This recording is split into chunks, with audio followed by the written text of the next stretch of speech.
Nigeria's 2026 budget proposal has triggered fresh concerns about fiscal discipline as large sums are channeled into vehicles, office maintenance, stationery, and loosely defined miscellaneous expenses, despite rising revenue uncertainty and economic strain. Recall that the 2026 federal budget was formally presented to Nigeria's National Assembly in December 2025.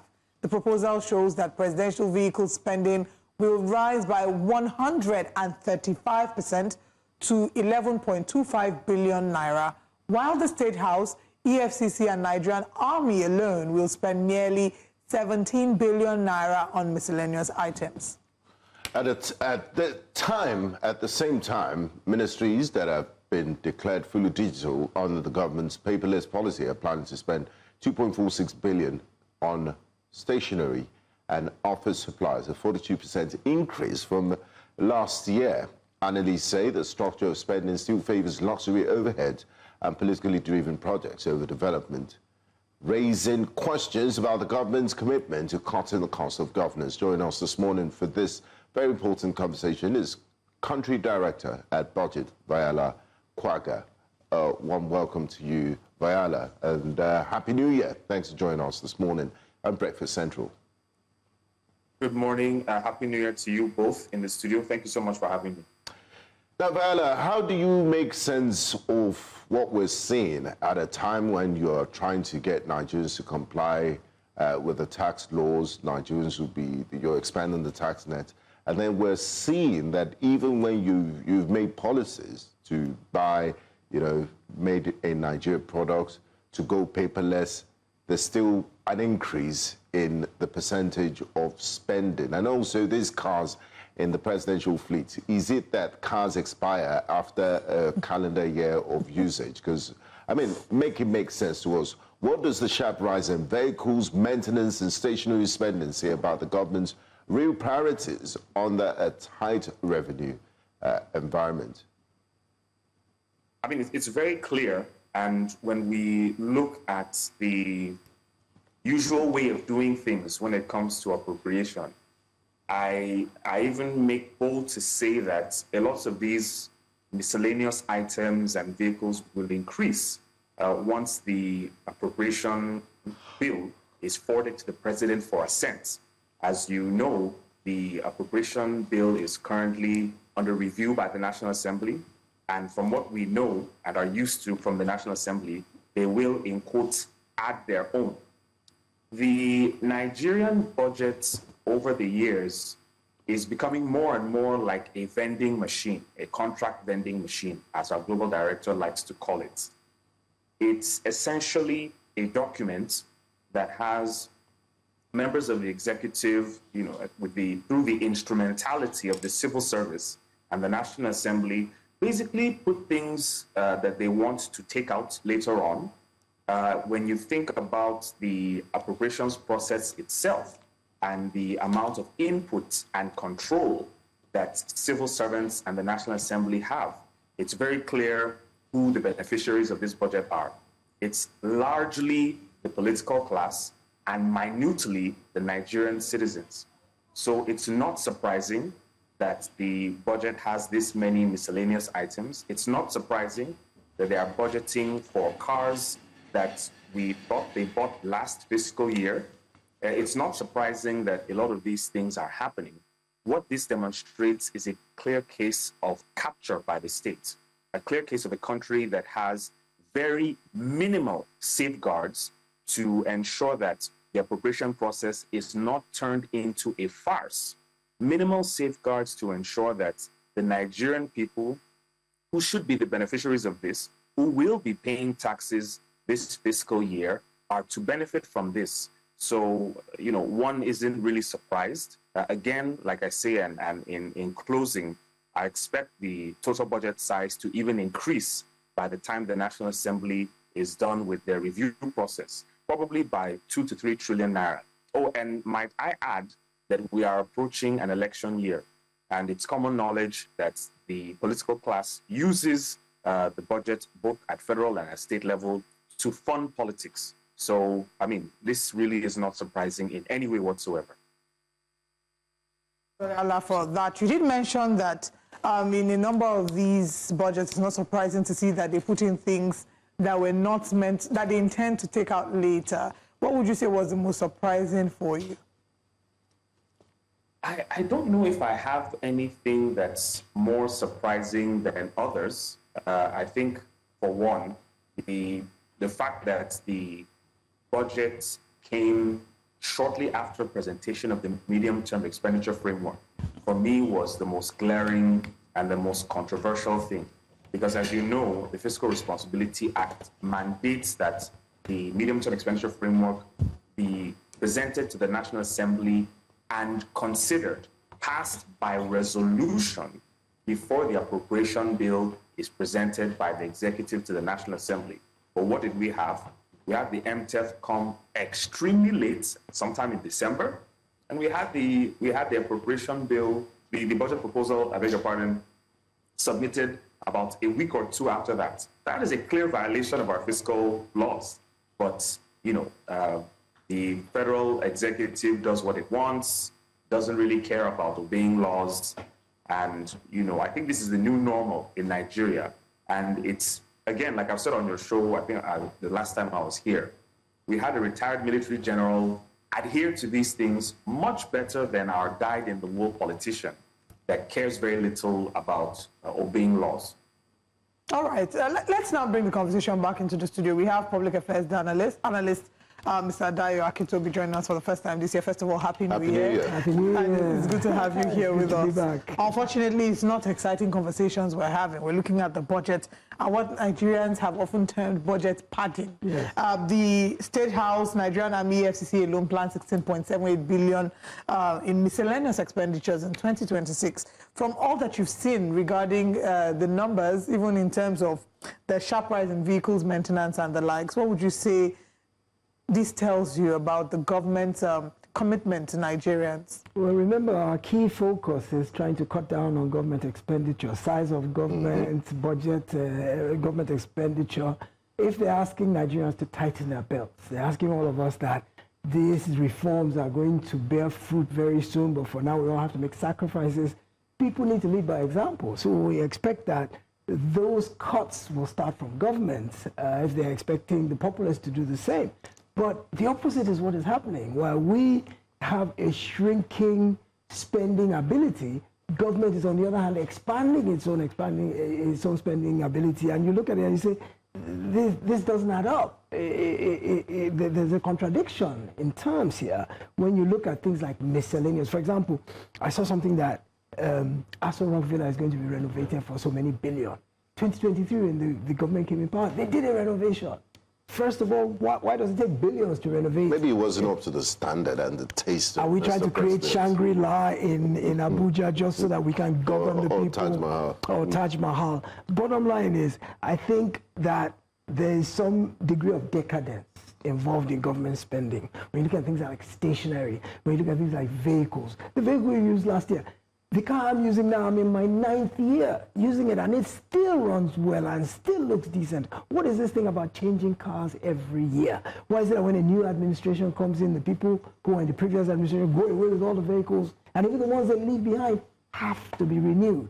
And you come into government house, you have to change all the furniture because the one the last guy sat on probably is too worn out for you to use, but was okay for the previous person. So I think there's some frivolity involved here because it is clear that these are frivolous spendings, things that are not essential, which at a time when Nigerians are struggling under the yoke of economic stagnation, we're at a point where the money in our pockets can't meet our needs. Our spending power is reducing on a daily basis.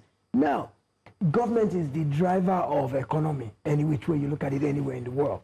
Government spending, government budgeting, government allocation of funds to various sectors, even government revenue in Nigeria in terms of taxes, in terms of resources like oil, like minerals. Government is the one that controls all the money going in and coming out. So there's got to be fiscal responsibility, especially at a time when there are constraints on the ordinary Nigerian man's pocket. This does not inspire a lot of confidence in terms of the government's seriousness about asking people to make sacrifices at a time like this. Thank you very much, Mr. Akintobi, for your submission. I'd like to bring back Vahyala into the conversation. And they say democracy is a government of the people, that the people are the powerful. They elect the officials. Something quite instructive happened yesterday. The Honorable Minister of Works, Engineer David Mahi, did commission a CCTV command center that covers the span of Third Mainland Bridge, 11.8 kilometers, for about $20 million. That's about 40 billion naira. If democracy is about the government of the people and for the people, if you do a vox pop and you ask the generality of Nigerians if they are happy with that spending or if they approve of it, the answer will be an overwhelming no. So what is the hope for the common man? Are there any guardrails to check this sort of expenses and make sure? Because, look, we're going to be paying taxes now. I mean, the new tax regime. So Nigerians they're also being bold in asking very tough questions. Who signed off on that contract?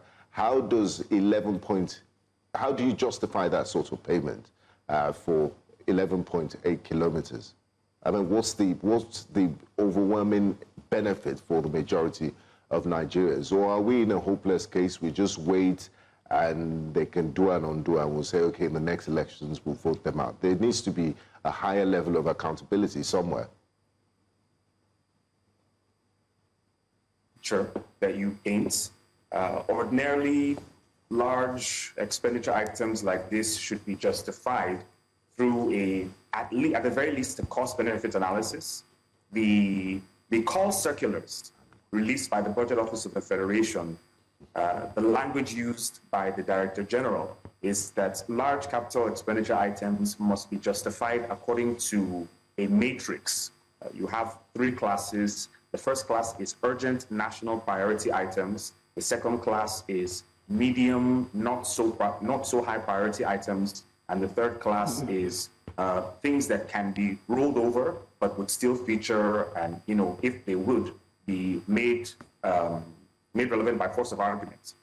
So it's confusing when you see things such as this. Was there any form of debate or analysis that came from the Ministry of Works through the various departments? Was there any form of data gathering or evidence? Was there a risk assessment? Was there a cost comparison? Was there a cost-benefit analysis of this CCTV? Now, that's one guardrail. There should be guardrails within the Ministry of Works itself that should look at the state of that thoroughfare and its economic impact on the country to be able to justify that spend. The second guardrail should be the National Assembly. You should have members of both the House and the Senate that should take a look at this line item and call the minister and call the permanent secretaries, when they're coming for their budget defense, to justify it vis-a-vis other pressing national priorities. But there really are no guardrails per se. The National Assembly is likely going to collude with the minister in terms of fronting their own companies. The whole procurement process is basically where a lot of our politicians derive a lot of wealth. This is not, peculiar to Nigeria. A lot of developing countries that have very weak accountability systems have this as the order of the day. So, it's a sad picture to say that Nigerians have to wait for the next electoral cycle. But I have very little faith or confidence in Nigerians to even make the right choice, partially because the laws that set up our electoral bodies still need significant amendments. Secondly, the rampant poverty makes it a very difficult choice to vote for something or someone that you have no control over, or to choose, to sell your vote. So that will always be a difficult choice for a lot of Nigerians who are overwhelmingly poor. So it seems that we are stuck in a trap where we are captured by politicians, and we have, if you look at the data, we have far less Nigerians participate in the 2023 elections than previous elections. So there are less and less people turning out for voting because they see very little legitimacy in that whole electoral process. They look at how, capital expenditure items are put in budget proposals by the executive, by the MDAs. They see how that process happens at the National Assembly, where as opposed to the parliamentarians critically assessing the budget and ensuring that the government is tightening its belts, the National Assembly does the reverse and it increases the number of line items in the budget. Let me just quickly speak to the issue of budget padding. And again, I've spoken about this on your show before. Now, let's be very clear. The Constitution allows the National Assembly to either expand or reduce the total size of the budget. What the Constitution does not say is, can the National Assembly insert line items? Now, I've also said, in several forums that if the Constitution allowed the National Assembly to insert items, that would be tantamount to a violation of the doctrine of separation of powers. The National Assembly would be playing two roles, which I think is absurd for the system of government that we practice. Recall that Yar'Adua tried to take the National Assembly to court at one point, and the matter, he was in PDP then when he was alive, the matter had a political solution, and he dropped the case. Femi Falana SAN also took the matter to court, and very, very unfortunately, the learned justices at the Supreme Court said he lacked jurisdiction, which, frankly, and with due respect to the judges, is absurd, because Femi Falana is a citizen and is directly impacted by this rampant misappropriation done by the National Assembly under the guise of inserting projects. So what we need is a pronouncement by the highest court in the land that these actions are unconstitutional and violate the principles upon which our government is built. But in closing, I have very little confidence, that any of these guardrails would serve to help the Nigerian people. All right, let's come back into the studio. Vahyala made mention of the elections and seeing less and less people interested in coming out. Well, maybe this might be good news to see that the government has allocated 1.013 trillion naira in the 2026 budget ahead of the 2027 elections, which again reinforces Section 3, Subsection 3 of the Electoral Act 2022 that provides that funds should be disbursed 1 year before a general election. We have elections coming up in 2027, and if we look from 2025, the initial funds approved was 40 billion naira, and then it got increased to 140 billion. In 2023, we had 313.4 billion, even though it was 355 billion that was approved, and now we're going all the way up to 1.013 trillion naira. Does that give you confidence? I'll have you answer that question before I come back to Mr. Akintobi. Does that give you confidence as to how effectively this will help INEC carry out its since they have more money? Yeah, in principle, it does. I have been fortunate enough to participate in a workshop for the training of resident electoral commissioners in this electoral process. And I got to hear firsthand from these officers of INEC how challenging it is to carry out this process. Elections is not just what is done on election day. There's a lot of planning, there are lots of logistics, a lot of items need to be procured, So it's encouraging in principle if we're going by pure numbers. Where problems come in is, one, a lot of what is budgeted is often not released. If you look at our budget performance, especially for capital expenditure, of course, definitely not personnel. People's salaries will always be paid.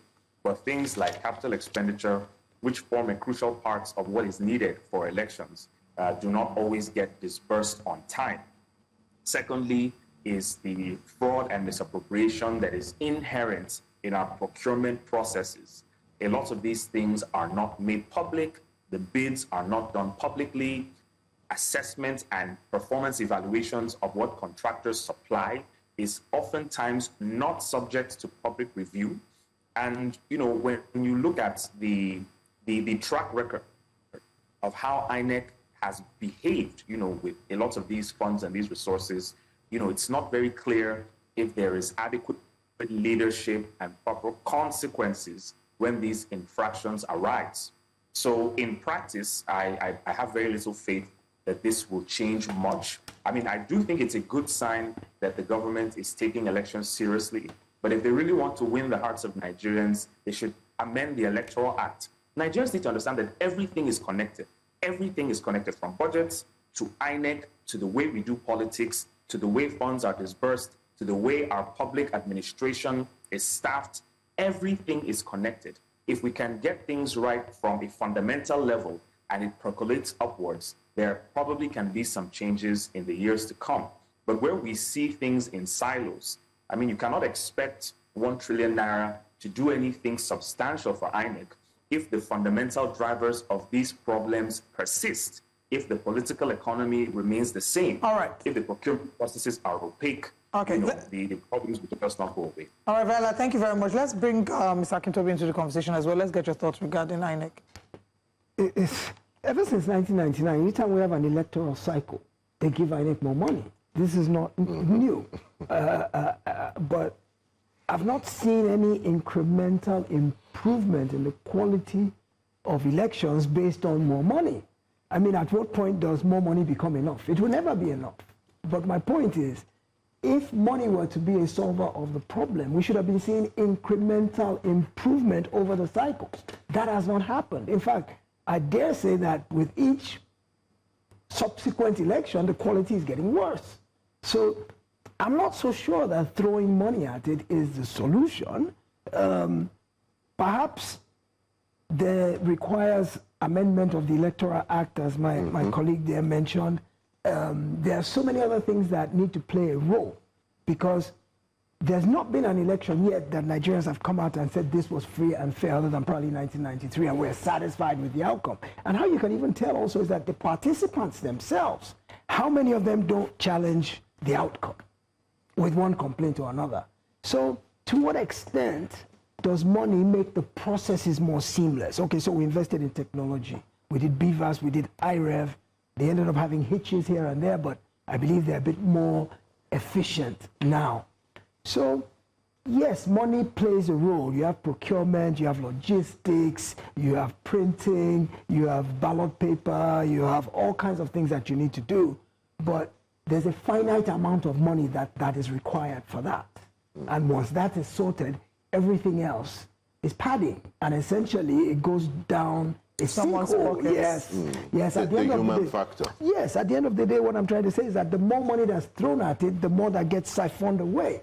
What essentially is spent is not changing. All right. Thank you very much, Mr. Akintobi. We still have quite a lot to unpack on this topic. We'll go on a quick break, and when we return, we'll continue our conversation shortly.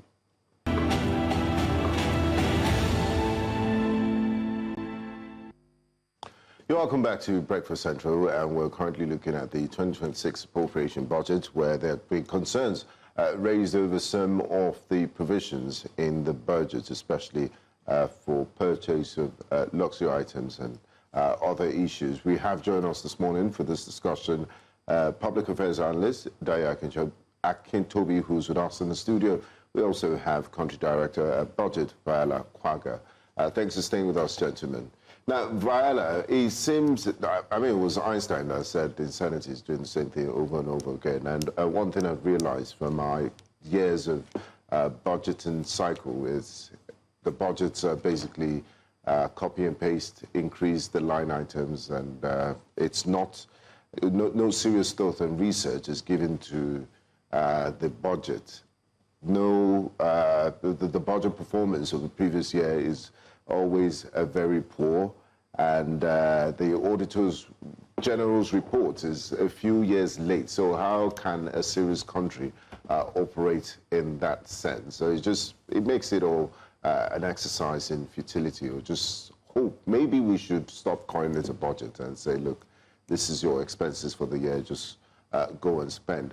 What are because these issues I mentioned are very serious issues. What is the implication for ordinary Nigerians for continuing this way and not doing things in the global best practices and the way it should be done? What's the implication on their lives? I mean, the implication is that things will either remain the same or get worse. When you look at Nigeria's trajectory, Nigeria's growth, when you look at things like GDP, when you look at things that I find way more interesting, like gross national income, do you really see an improvement in the lives and livelihoods of Nigerians? when you look at some statistical data that I think it was PwC that came out with a report that said more Nigerians would be pushed below the poverty line. That is a direct result of our government and political system. And I have to stress that this is not entirely a federal government issue. This is also a subnational issue.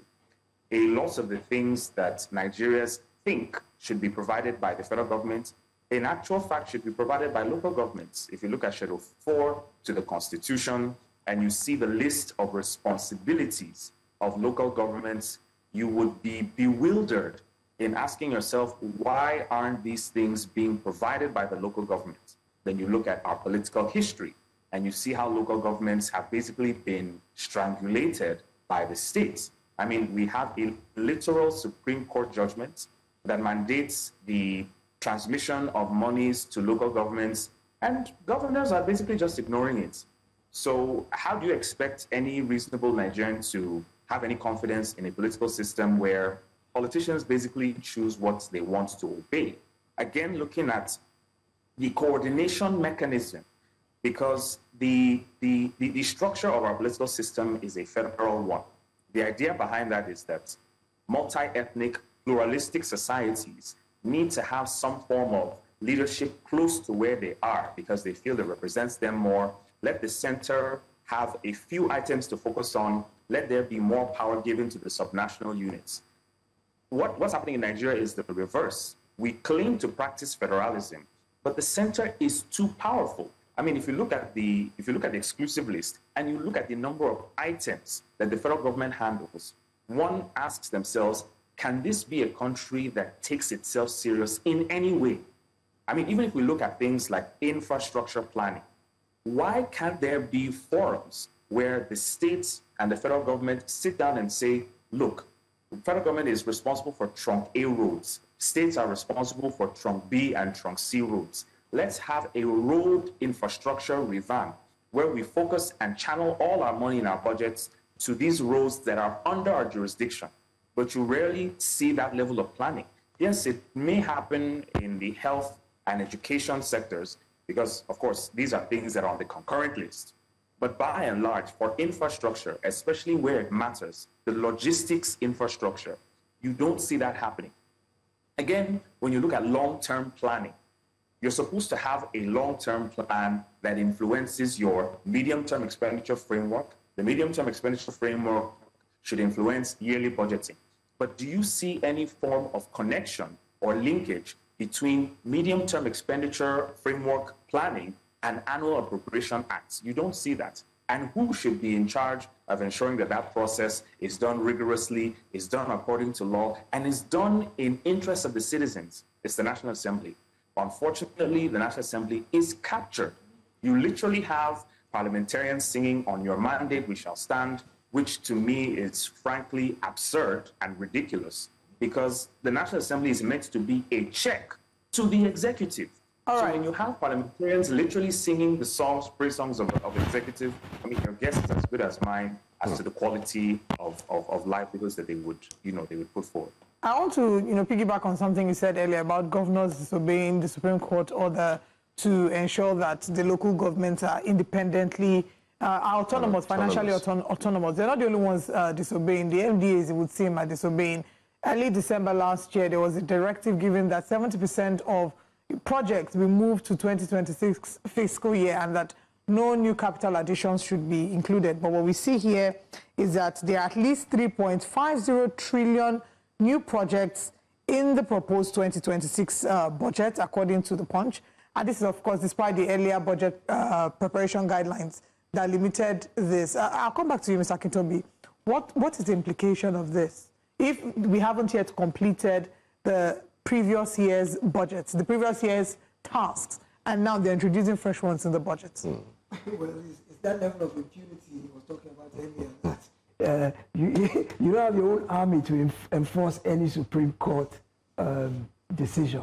So at the end of the day, it's respect for the Constitution. And if the powers that be, whether in the executive, in the MDAs, or anywhere else, if they choose to not abide by a Supreme Court decision, there's no army to enforce it. And so, you know, it's that level of impunity that we see running through various aspects of our daily lives, especially at government level. But in terms of the on-ground implications of this, the 2025 budget was barely implemented to 30% in terms of capital expenditure. So they've said, carry over what you had proposed to do in 2025 that you didn't get to do because we didn't give you the money. Carry it over to 2026 and don't bring in anything new. Well, what have they done? They've got what is left undone from 2025. And they bring new stuff. And they brought in a plethora of new stuff. Why is that? Same reason we see budgets padded, same reason we see contracts inflated, simply is because there is a benefit that is interwoven into those additions. So it still goes back to this notion of fingers in the till, everybody out for themselves. The civil service is the bane of Nigeria's development at the end of the day, because political appointees don't really have the wherewithal to go in and manipulate figures per se. So the rot starts at the civil service. And when you now see MDAs putting in an additional up to so many trillion of new projects at a time when a freeze has been declared, you ask yourself, what do they stand to gain? They've not finished all the stuff from 2025. You would expect that we would address that first, get that out of the way before we start talking about anything new. I mean, it just smokes of lack of discipline and enforcement. Absolutely. Thank you so much for joining us, gentlemen. Thank you, Mr. Dayo Akintobi, and thank you, Vahyala Kwaga, for joining us. We have another conversation we have to move to. We look forward to having you again. We don't know if there'll be any more changes made to the budgets by the time we have you again.